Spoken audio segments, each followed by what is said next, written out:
So thank you everybody for participating in Return to Freedom's Informed Advocacy webinar series. I tried to coin the term podinar because we sort of engage in a podcast-like discussion, but in a webinar, but nobody thinks that's a clever enough term.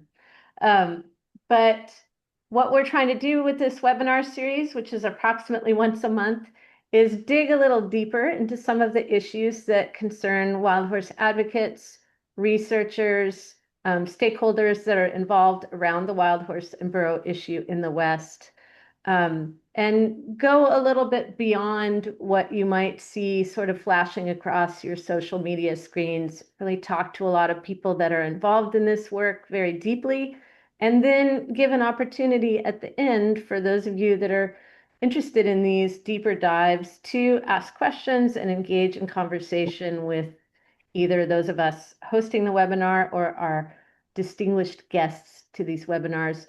We're also really interested in learning from you all the types of webinars you'd like to see and participate in, and you can shoot an email to me or our outreach team at any time with your ideas. We're trying to pursue multiple directions. So without further ado, I think all of you are familiar with Return to Freedom, but the Science and Conservation Center is the world's foremost facility dedicated to research, development, distribution, and field-based application for the advancement of the humane control of wildlife populations through fertility control. Researchers at the center produce, distribute, and oversee quality control for a wildlife contraceptive vaccine called PZP, which is registered as ZonaStat. Kayla Grams is the senior biologist at the Science and Conservation Center. She has specialized in training and enrichment for zoo animals. She's worked with cheetah conservation groups in Namibia, and she has supervised fieldwork in bighorn sheep survivability, and then a lot of field work around multiple wild horse fertility control projects and research, including with nonprofits, government agencies, ranches, and sanctuaries. I think of Kayla as probably the most experienced field applicator of fertility control to wildlife in the United States for sure, maybe in the world. She has a lot of stories to tell, and today we're going to really investigate the background of fertility control for wildlife and how it even became an idea, and then how it has transferred to use in wild horses. Kayla, did you have any words to start with, or shall we dig right in? Let's just dig right in. All right, awesome. All right. Traditionally, humans have managed the wildlife around them through hunting or fishing. When did fertility control for wildlife management come onto the scene, and why? So, in the 1950s and 60s, the focus was on a lot of steroid-based contraceptions, mainly conducted in captive settings using rodents and deer and birds. There usually wasn't a lot of funding for this sort of work at all. There's also environmental issues, regulatory issues, delivery issues, could be cultural, political. There's a growing concern for lethal methods, and that rose especially around protected areas and urban areas. Zoos were also thinking about some sort of contraception for exotic wildlife species in a captive situation as well. And then in the 1970s, in 1971, the Free Roaming Wild Horses and Burros Act came into place, and that kind of brought light to the fertility control. We're going to talk a little bit more about Jay and John later on, but they were approached to try to control reproduction in wild horse herds using fertility control. In the 70s, still 1977, there was financial investment by the BLM to basically say, hey, anybody out there who wants to do any sort of field research on fertility control, we'll give you this money to do that. And then in the 80s, National Academy of Science was commissioned to study wild horse management and make recommendations.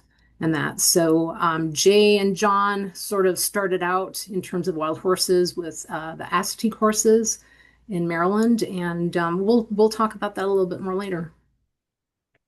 So when wildlife fertility control sort of came onto the scene, was it accepted by a majority of people? Were people, um, did they question it?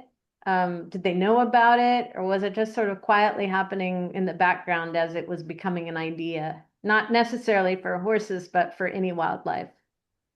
Yeah, I think it was kind of in the background. I think the scientists would get together. There were conferences that were held. They would get together and talk about science and what could be done and how to figure out what might work in these situations. But there wasn't a lot of funding for it either, so there was probably not as much interest initially for that. Plus, with hunting and fishing and that, I'm sure that in wild situations that wasn't something that was necessarily talked about a lot in terms of trying to control a wildlife population. Um, Interesting. All right, we're going to move on. So, what is PZP? so PZP stands for porcine zona pellucida. It is derived from pig eggs and it's an immunocontraceptive vaccine. So when you inject it into the muscle of a mammal, the immune system recognizes it as foreign and it creates all these antibodies to attack that PZP or that foreign substance. And once it gets rid of that, then it looks for something else to attach to, and it attaches to the zona pellucida of the mammal egg and that blocks fertilization. It doesn't affect the hormones, just affects the fertilization of that egg.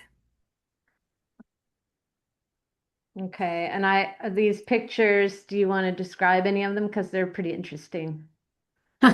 So you can see on the screen the first picture to the left there, that is a mammal egg, and that kind of translucent circle around that is the zona pellucida. And so the sperm needs to penetrate that zona pellucida to fertilize the egg, which is in the middle there. There's a little dot in the middle that's just, I think, part of flare on the screen or whatever.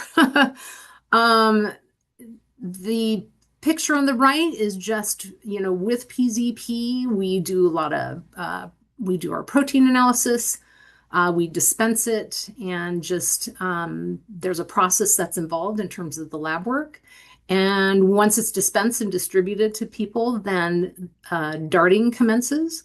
And so all the darts on the table there are darts that Celeste and I actually made up, and we darted a whole bunch of sanctuary horses in South Dakota, which was pretty fun. It was fun. We have some pictures of that. Yeah. All right. Well, the story of the development of PZP is pretty interesting. Does it have a predecessor, and which animals was PZP first used in? So, contraceptive efficacy of PZP was originally demonstrated in hamsters, rats, mice, marmosets, monkeys, and baboons. And all sorts of different adjuvants were probably used. It wasn't probably a very pure product, but it worked. And so folks started talking about maybe using it for humans as a human contraceptive. However, and this was Bonnie Dunbar and her co-authors, and they meant to go and try to synthetically make this. And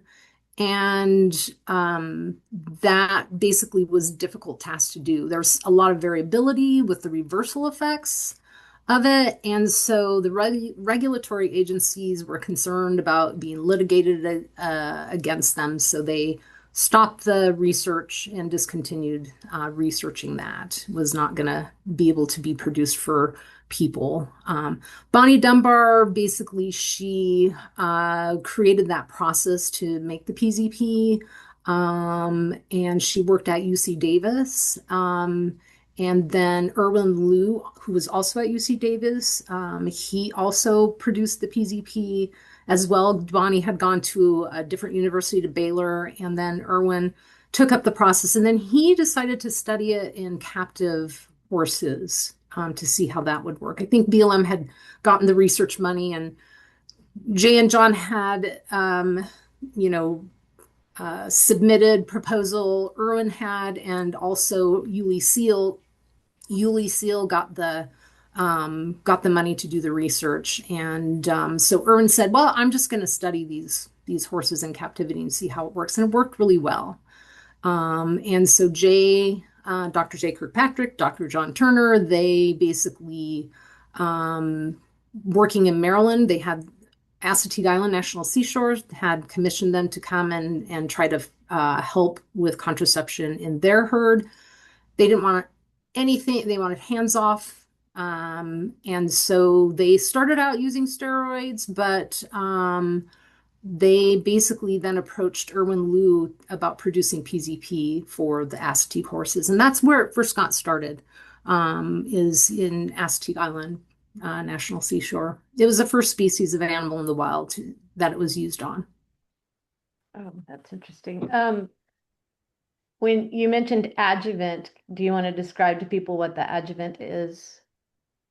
So the adjuvant, it basically it enhances the action of the vaccine. So you have your PZP, but you have to also have that immune system stimulated.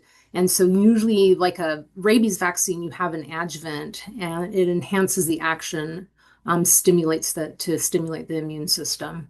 And so that is for PZP, we mix the vaccine, the PZP vaccine, with the adjuvant to create an emulsion.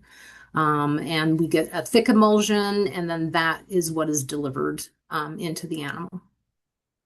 And then the work that Bonnie Dunbar was doing, the earliest work was when the 70s, 80s.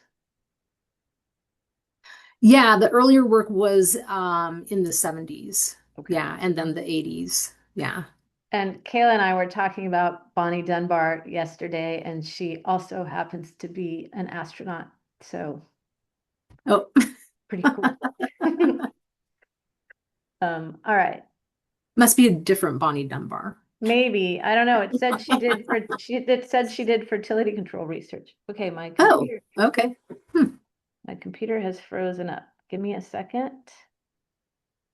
There we go. Can you talk about some of the reasons fertility control, and in particular PZP, would be used for zoo animals?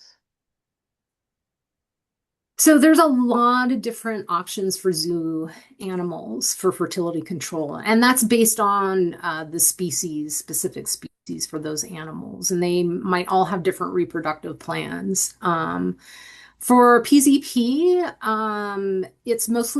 it works really well with hoofed animals. And it also works very well in bears, pinnipeds, and actually naked mole rats, which is shown on the left-hand side, that funny looking animal right there. And so that's what it mostly works in. So because zoos they have limited space, it's a captive situation. They don't want to have surplus animals because they may not be able to house them there, because they don't have space. They may not be able to send them to another zoo. Contraception is really effective.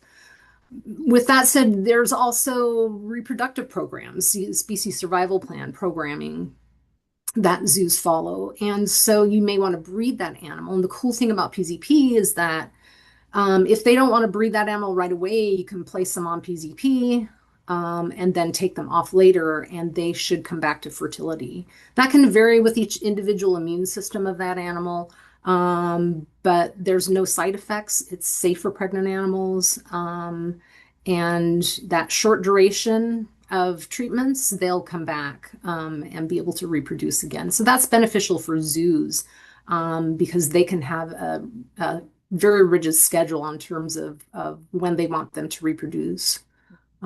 So. Okay, let's see if oh, there we go. So then whose idea was it to use fertility control to manage wild horses, and why do their populations need managing? And then to sort of dig into that more, how did that idea come up, and how was the concept studied in early days? So this is the Jay and John story. So Dr. Jay Kirkpatrick and Dr. John Turner. First and foremost, Jay worked at Eastern College in Billings, Montana. He's a reproductive physiologist.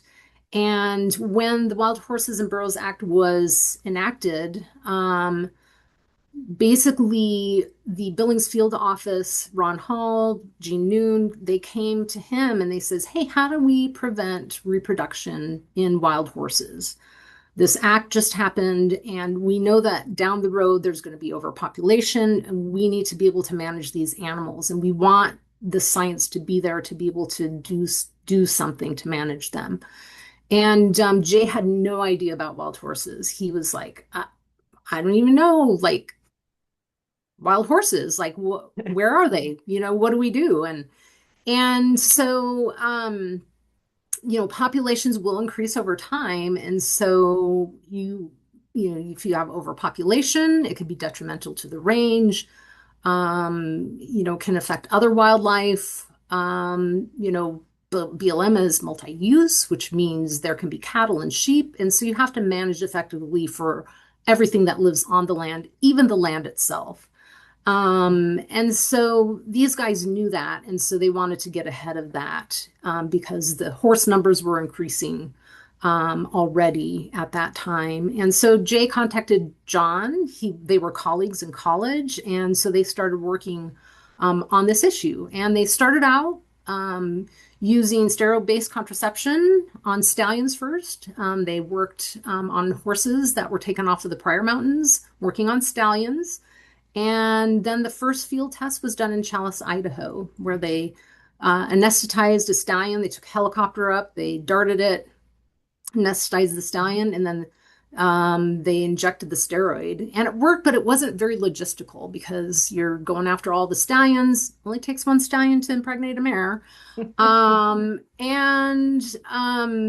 it's not very cost effective. The large amount of steroid that you'd have to inject into that animal was going to be difficult to do. And so they thought about, how can we do this where it's easy to approach the animals, and you're going to get most of the population. So Assateague approached them and asked them to come out and figure this out. And so that's what they did. They started out with steroids. It didn't go as well, and that's when they approached Irwin to use PZP, and they used PZP on those horses, and it was very, very effective. Can you give a little bit of background on the situation at Assateague and what it is and where it is? So Assateague Island National Seashore is a national park on an island. It's a barrier island. It has two different herds. The Assateague Islands are managed by Assateague horses are managed by the National Park Service, and they didn't want any hands-on with the horses. They wanted everything where they didn't have to handle the horses. And so that was part of their goal with doing this. And so they went out there and they darted horses using PZP. They monitored to see if they had foals. They saw that it was safe in pregnant animals. It didn't affect offspring. And yeah, it worked very effectively. And do you want to tell everybody why there's a picture of a cabin in with a Oh, story yeah. about fertility control? So Celeste and Melissa, one of my colleagues, and we went to a Pathways conference in Colorado, Rocky Mountain National Park. And so we visited this cabin because Jay, before he got involved in this sort of work, was a national park ranger. And this is the cabin that he stayed in. It's closed, you can't go inside, but he loves the National Park Service, or loved the National Park Service. And so it's pretty cool to go back and visit and hear the stories about his time in that cabin. So Yeah, It was like a SCC pilgrimage. it It was was. really great. It was great. Okay. Um, well, some of this you've covered, but we often hear about the Assateague Island National Seashore wild horses and their successful management using only PZP, no removals. How come managers can do that at Assateague, but the Bureau of Land Management and United States Forest Service seem to say it's not possible to manage wild horses solely with fertility control on Western public lands? Um, Assateague Island, they had time to allow for both fertility control to slow population growth rates, time for attrition to the population. They had easier access, small herd. There was no turnover in staff or little turnover in staff. They had dedicated resources to do the work there. Out west in the herds out west, every herd is different in a different terrain, um, and a different approach maybe on managing. Some of these herd areas are vast and it's really hard to find horses sometimes in these areas. The roads are pretty rugged to get back into these areas. So, but we do also have smaller herds. And so I think it could be achievable in smaller herds. And some smaller herds are working towards that. Spring Creek Basin does a great job in controlling population and not having to gather. But you know, it's a challenge. It's a challenge sometimes to access these areas. You have to administer it during the right time of year, and so that access isn't always easy to do. And there's not enough people to contracept. And we're going to talk about this a little bit later too. Nonprofit organizations that help volunteer to do this work are super beneficial to this work, but you don't get that everywhere. You don't have the staff or the time, even the money. In order to make a population effect, you need to get at least 65 to 70% of the mares. And some herd areas, that's really difficult to do.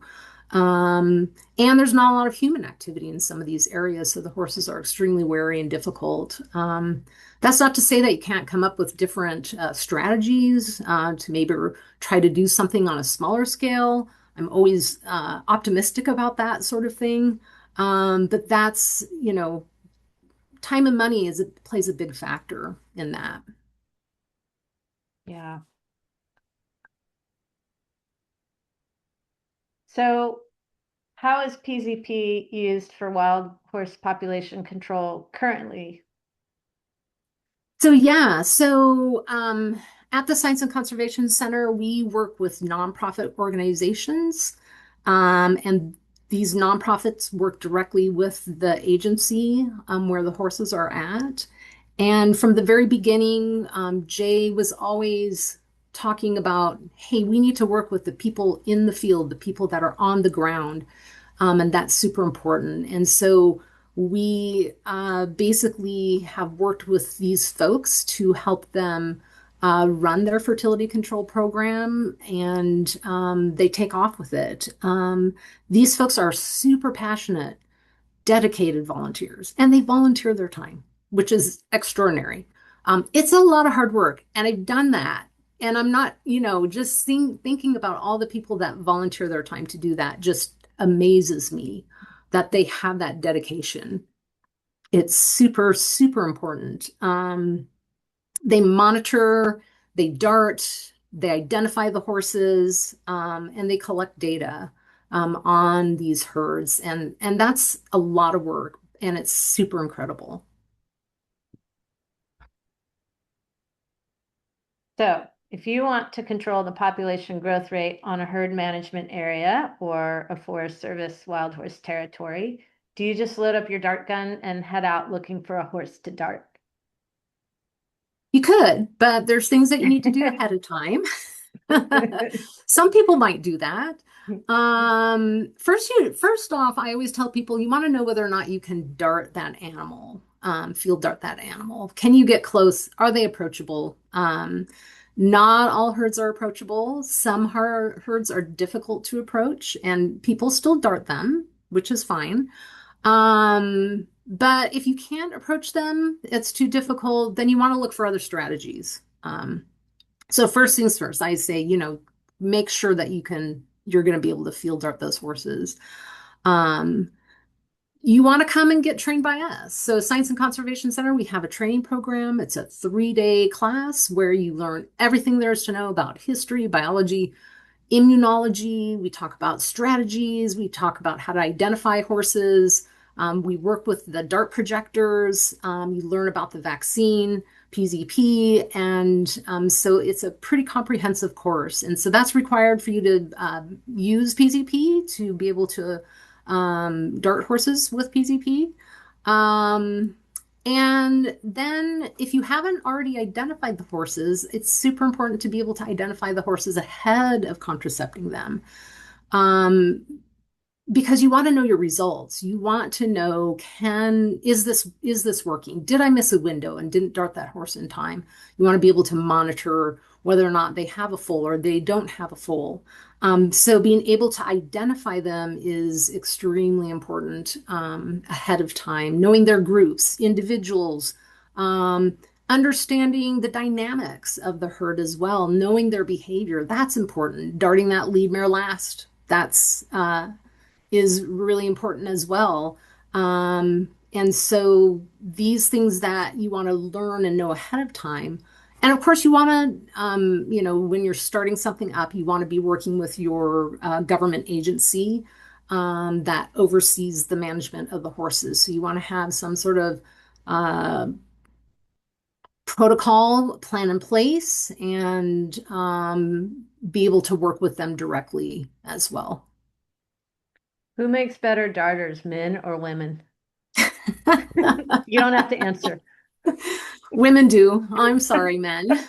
I mean, I'm not going to say that there's some men that are really good, that are super good. Men tend to be a little bit more aggressive in their darting methods than women. Women tend to be a little bit more laid back. I'm not saying that all men aren't, some men aren't laid back, but women tend to be a little bit better, I would say. Maybe that's just my We personal gotta opinion. we gotta take the win when we can. Yeah. All right. So you've done all of these things, you've been trained, you've been thoughtful, you've identified your horses, you know what's possible, you've worked with whatever your local management agency is, and you're ready to go out and dart. What is a typical darting day like? So a typical darting day, I'm going to gather all my equipment, make sure I have all my equipment. Maybe you have a checklist that you check things off. I think I did have a checklist. Maybe I didn't use it towards the end, but I definitely had a checklist. You don't want to forget your vaccine, your PZP vaccine. You don't want to forget your adjuvant, because that's, you've just wasted your time. Extra of everything, in case your batteries run out in your rangefinder.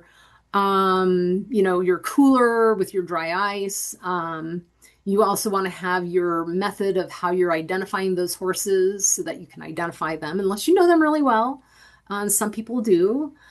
I get out into the field and I'm going to take 3 practice shots before I head out and try to dart horses. I want to make sure my projector's working and efficient. If it's not, I want to fix it before I head out to try to dart horses. So, um, your days may be unexpected. Weather could be a factor. You could get skunked. So, and that's kind of a bummer. Or you may be very successful. Some days are hard, some days are easy. Once I've located horses, I mix my vaccine and then I go out and I try to dart that animal. Once I've darted that animal, then I want to go retrieve that dart, make sure that it worked. And then I might go and spend a little time with those horses after so they don't think of me as this evil person that injected them with this horrible feeling on their bum. So, yep. And then, you dart that animal and then you get up and you go again and you try to find more horses to dart. And that can be like an easy day for an easy herd, a more difficult herd. Some people might be in a blind or, I in Cedar Mountains, super difficult horses, very wary horses, and I'd be crawling on the ground waiting to dart a horse. And, it's horses are surrounding, and one horse way up on the hill smells me, gets a whiff, and everybody runs away. Mhm. So that can be your day as well, where it's just like, oh, all of that time and energy. So it's not as glamorous as you think, but the benefits and the feeling of actually making an effect is super good. I This picture on the left here is, out on a herd management area, and the picture on the right is at a large sanctuary in South Dakota that we were working at. So it's not often that you would just drive by and have tons of horses out your window that you needed to dart, but in Yeah. some very few instances that can occur. I want to tell a quick story. I was starting with, in this sort of, you also develop lots of approaches, especially as the horses get to know you and they're wary of you. And so you have to trick them. And I was starting with Kayla once, and we were quite far apart, but Kayla was way in the distance. And I saw her writhing on the ground. And I thought there was a problem. And so started running over to her, and I'm like, Kayla, Kayla, are you okay? And the horses that had been curiously, because they cannot help themselves, approaching her, took off running. And Kayla jumps up angrily and she's like, no, go away. I'm doing the dead bird. So, Kayla, can you tell us about the dead bird technique? Well, killdeer. I kind of take it after killdeer, where they kind of try to um, distract people by running so that you are looking at them so that you're not looking at their nest. And so, I don't know. I just started like, they're so used to us bipeds out there. And I thought, well, what if I limp and drag my leg and I'm hunched over, or don't look normal? And will that draw attention? And it does. And they do. They're curious because this unusual thing is happening, and they're just like, what is going on? And they'll sometimes run up to you and look at you. And I might like flail on the ground and throw my legs up and wait for them to maybe even come a little bit closer in that. So yeah. I know there are some people on this webinar who are darters, and I hope that they are inspired to think outside of the box. Yeah, exactly. Exactly. So, why isn't PZP used by the agencies? And when we say the agencies, we mean the federal natural resource management agencies like BLM and Forest Service. And why don't they have staff that use it at every herd management area or wild horse territory? What are the challenges here? I wish they would use it more. I don't know, maybe there's not enough buy-in. I know that misinformation gets spread, perhaps. So maybe they don't understand how effective it is. We hear from a lot of people that say, oh, PZP doesn't work. It's just like, well, what do you mean it doesn't work? You've got a lot of papers out there that really show that it does work. It is effective. And even with these Western herds, there's been much success with it. And so, I mean, much of the budget for wild horses goes to long-term care for these horses. And so there's usually not as much money left over for range projects or fertility control. And so that could be why. There's also with these agencies, you have a wild horse specialist. And they're the ones doing the work. And so there's not a lot of other people that are doing the work. And so that's why incorporating these nonprofit organizations to help do the work is so beneficial. Um, Advocacy and agency folks don't always get along, so they can butt heads. The agency folks, they don't want to get bashed, and I can hardly blame them. For that. So there's not a lot of trust built up sometimes. And so it's getting over those barriers. I think that has to happen. And not everybody's going to agree with everything. And so when decisions are made, agencies have to do what they need to do to manage.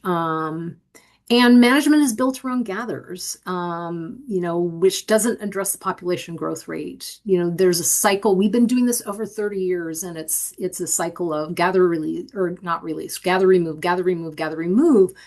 And in some areas, they incorporate fertility control, but maybe not as much as they could. And so, if you could pair that up and do that at the same time, remove whatever you need to remove, but use fertility control to, make sure that some horses aren't reproducing out there and build that with time.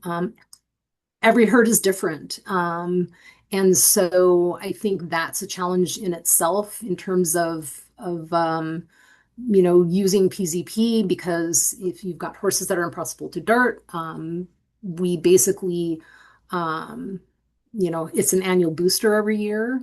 But even if they were to gather, give them PZP, and then gather another 3 or 4 years, it may take longer for it to work, but maybe eventually it would. And so um, that just hasn't happened. And so those are some of the challenges, I think. There's probably more challenges that I'm not talking about, but yeah.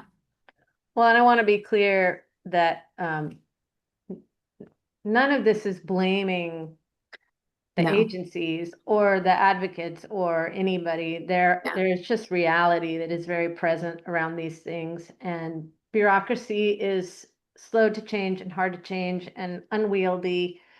Um, there's oftentimes a lot of desires of how any of us might wish something is different, but that is quite literally wishful thinking. There are policies that may need to shift. There are budgets that may need to be increased. There are staffing challenges, and there are challenges with our ongoing histories and relationships between everybody because we're just people. But I do feel that there's a shift in that sort of combative attitude that has sort of been pervasive, and that um, there are many organizations that are working very effectively with agencies and figuring out how to broaden those relationships and standardize them so that they're sort of ready to go. No one has to reinvent the wheel. Are things that would help to address some of those challenges. Yeah. And Yeah, by everybody. all means, not, bashing any of the agency folks or the advocacy folks. I mean, I think it's just like you said, the reality of not seeing eye to eye, having that same goal, but not necessarily seeing eye to eye, and having a little bit of differences between them. And it's hard trying to get people to get along with each other. And there's a big picture out there, and it's being transparent and having that trust, and that can still be a challenge Mhm. with people, even past, there's past, if there's been in the past there's been bad blood or bad vibes with people, and that it's just like, how do we overcome that and move forward from that? um, Mhm. Mhm. Those are hard for all of us. mhm.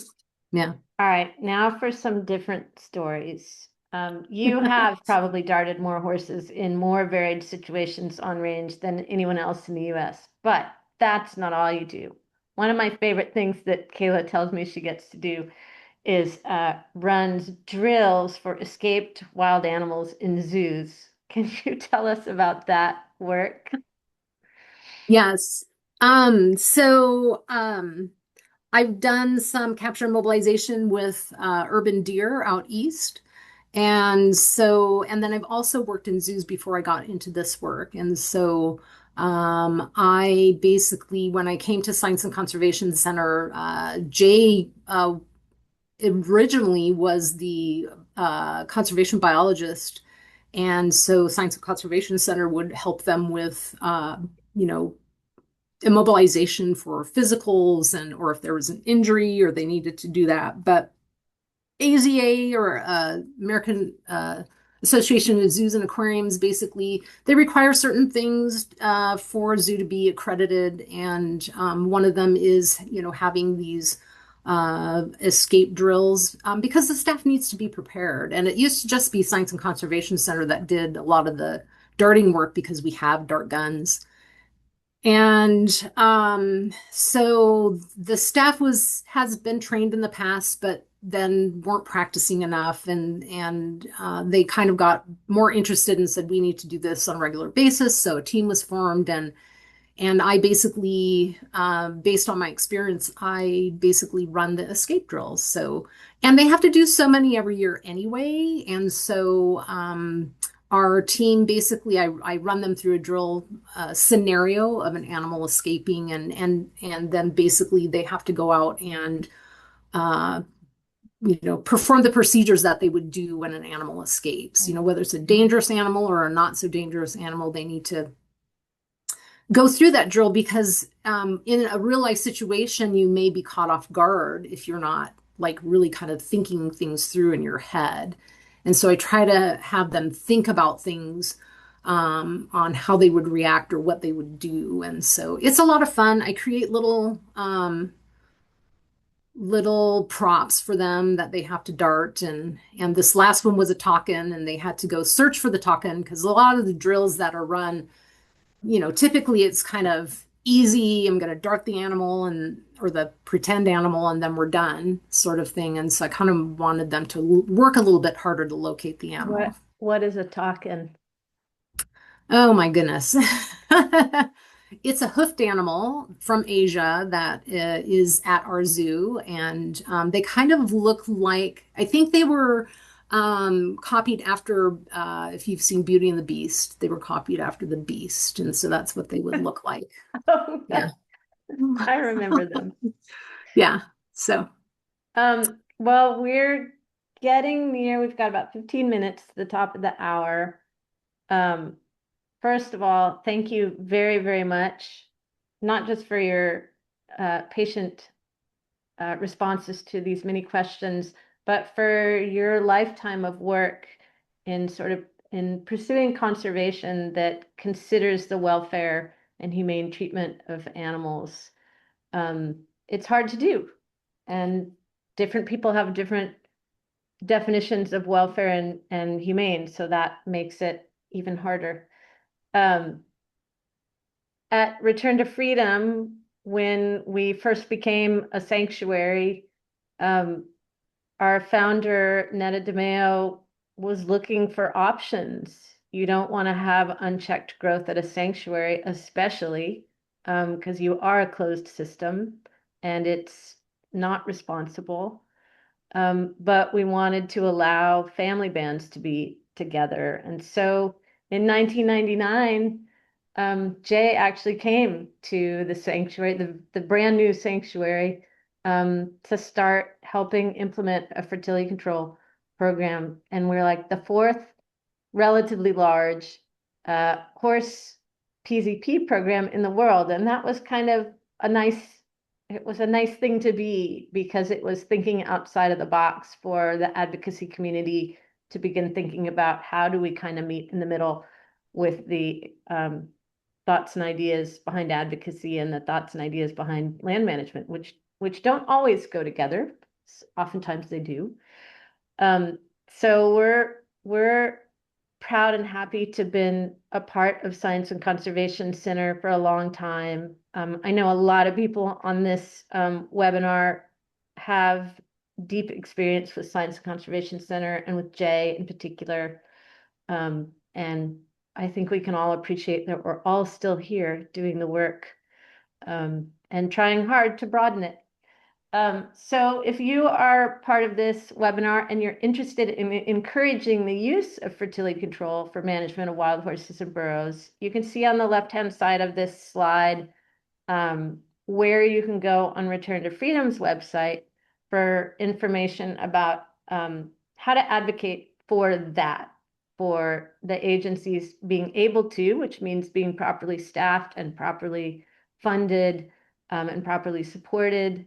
And you can reach out to your congressional representatives and express that it is really effective to write handwritten letters to your local constituents or to your local representatives. They do care what their constituents think. And if you have taken the time to write a letter, that means a lot. And I put two of our particular places on our website. We have a defense fund, which helps fund our advocacy and policy work. And we also have places where you can learn how to write a letter to your representatives and how to think about crafting that letter. Being respectful towards one another and your representatives and the agencies is the number one take-home piece. We've been disrespectful for a while. Time to go the other way. And then I'm not sure if I'm blocking this other information. And then you can learn more about PZP and PZP 22, which we didn't talk about. That will be another webinar. And the important work of the Science and Conservation Center. Their website is listed here. On their website, you can subscribe to their e-newsletter. You can follow them on social media. And there is Kayla's email address if you would like to reach out for more direct information. I'm going to go ahead and stop sharing my screen, and we'll just be in a general Zoom meeting mode. You are welcome to turn your camera on if you are comfortable with that. You can leave it off if you don't want to do that. If you're interested in commenting or asking a question, if you're familiar with Zoom and you can use the hand raise function, I'll facilitate question and answer and comments. If you're not familiar with that and you turn your camera on and just wave your hand around, we can do that too. But if anyone has to jump off, we don't hold it against you. We're very appreciative of you participating. It is because of supporters and stakeholders that are interested in the wild horse management issue that we are able to do this work and to continue to try to pursue it in a manner that is more effective and more inclusive and more kind. So thank you all for coming very much. This will be posted on Return to Freedom's website probably in about a week if you want to share it with anybody. So thank you. And thank you especially to Kayla. And let's just open up the floor if anybody has questions or comments. We'll give you a second. I see one of my colleagues here, Ryan. Ryan, were you interested in jumping on? I think you and Kayla work closely together. You don't have to. I know you might be en route somewhere. Are we all good? Really? Nobody has? I have a question, but I can't turn on my Oh, very video good. camera for some reason. Paul, good to see you. Let's hear it. Hi, I'm so sorry. My Zoom skills are poor. Um, I'm Paul. I work with the Bureau of Land Management. First, thank you so much for this webinar, Kayla, and for organizing it, Celeste. Really informative and great to get the history. And I will also comment that thank you very much for your demeanor and tone about agency management. I appreciate that. I have a question on average. What would you say? And I know it can vary quite a bit across populations, but on average, how many hours of effort would you say it takes per mare successfully darted? That's a good question, and that's a tricky question, I would say. It's very dependent. It's dependent on the herd, it's dependent on the horses that you're approaching because when we first started out in the Pryor Mountains and they hadn't been darted that frequently, they were pretty easy to, go up and dart and move to the next one. Um, as as you dart them more often, they get warier and you will be stepping back with your darting range, and that may make it a little bit more difficult. So I don't have an average amount of time. I tend to spend a little bit more time with the horses because I don't want to rush in. And I try to tell people not to be aggressive when they're trying to get close to the animals to dart. And so you kind of watch and monitor their behavior to know. It can vary. Sometimes it can take a little bit longer. Sometimes it can take days. Um, Once again, it depends on the horses. It depends on the herd. I know that wasn't very helpful, but It is, it's a good lesson in sort of how we think about advocating for, again, these sort of dreams and desires that we may have of sort of, why don't you just, or how come this isn't happening? And there really is reality behind all of these things. And so to say necessarily that, you know, uh, applying fertility control to one horse is cheaper in the long run than X, Y, or Z, it's not necessarily the case. It can be. But there's a lot of time and expense involved in foot darting of horses. And, again, there's just reality around that. Doesn't mean it's impossible, yeah. but it is a huge time investment, or it can be. Yeah. So I appreciate that. Yeah, one of the On flag. strategies too that I incorporated was like when we first started out darting in Sandwash Basin, we got the go ahead and just we weren't darting that many horses. And I think that was sort of shocking to everybody. Like, why are you not darting so many horses? Like that's, like you should have a lot already. And so it was like, well, I'm strategizing here because there were definitely some difficult horses initially in Sandwash Basin that were harder to approach, a little bit more wary. And I was like, well, I want to go after the wary, difficult horses first. If I can't get a difficult horse, then I'm going to go dart an easier horse, so that I'm not wasting a dose. And so, when you have multiple horses, that are treated in a group and that, you kind of want to spread that out a little bit too, so that you're not just hounding them continuously day after day after day, trying to dart. They get a little bit more wary, and so you kind of have to give a little bit more time. And it's unfortunate because you want to take your time to be able to, in the long term, it's better for you to take your time. But in the crisis that is today, where there's so many horses, you want to stop, reproduction from happening. There's that drive to just get the horses and get them done. And we always promote getting as close as you can for as long as you can, because that horse will start to recognize your darting distance and you will back up, and then it'll start to get harder. And that may take several years before that actually happens, but that's something that you have to think about. Rebecca. Hi, thank you so much for the presentation. My question is, how often do the mares have to be darted? And what is the cost per dose?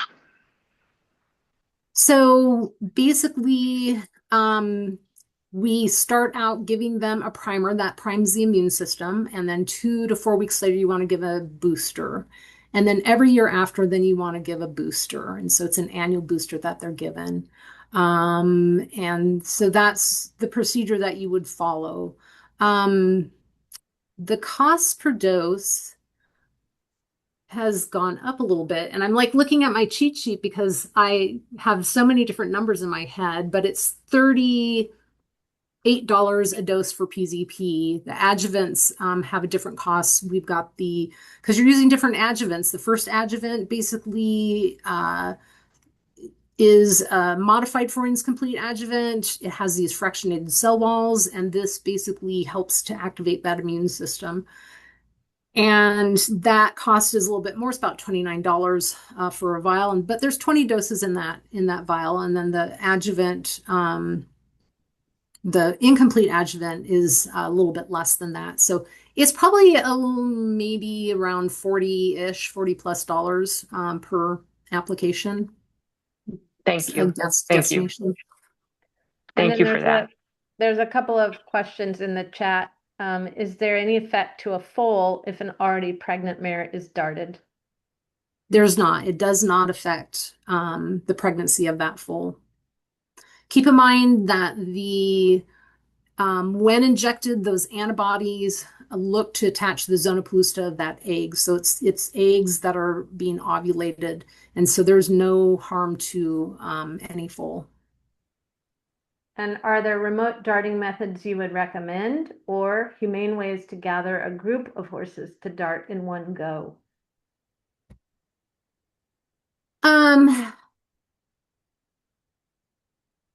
Good question.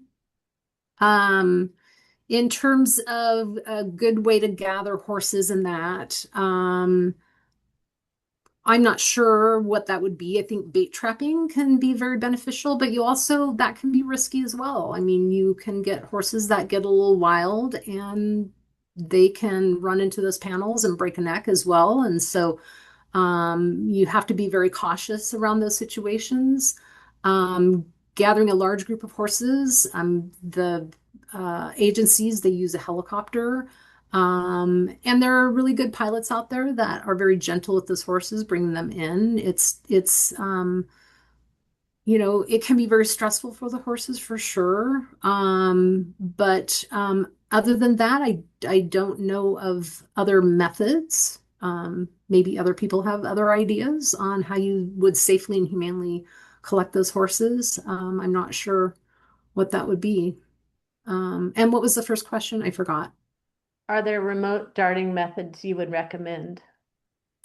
Well, if you can approach on foot, that's the best, easiest way. Otherwise, you could use a blind. There's a couple of groups that have utilized blinds where they've acclimated the horses to the blind area, and they're able to effectively dart horses that way. And so that's one option. You kind of have to acclimate the horses to that, or they come to a water source. That can be effective if they're coming to water.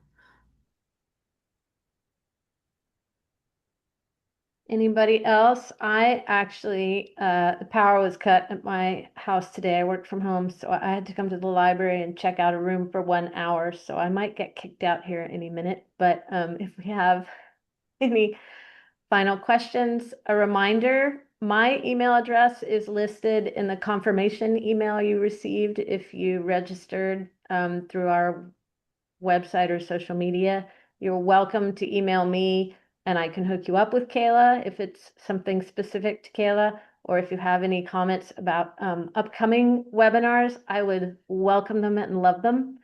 And then Kayla, her email address was on that last slide, but it is K Grams, plural, at sccpzp.org.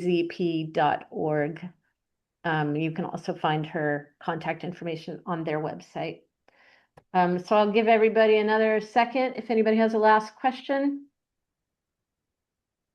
Return to Freedom is eternally grateful for your support and your participation in these webinars, which we really do hope are a deeper dive and can help folks to broaden their understanding and connect them with greater resources. So thank you, thank you, thank you. We deeply appreciate you all coming and your really excellent questions. Thank you very much. Kayla? Thank you so much. I appreciate doing this. Thank you for having me. Yeah, and if you want to contact myself or the SEC, check out our website for all the information there. And yeah, reach out if you have questions. All right. Thanks, everybody. See you next time.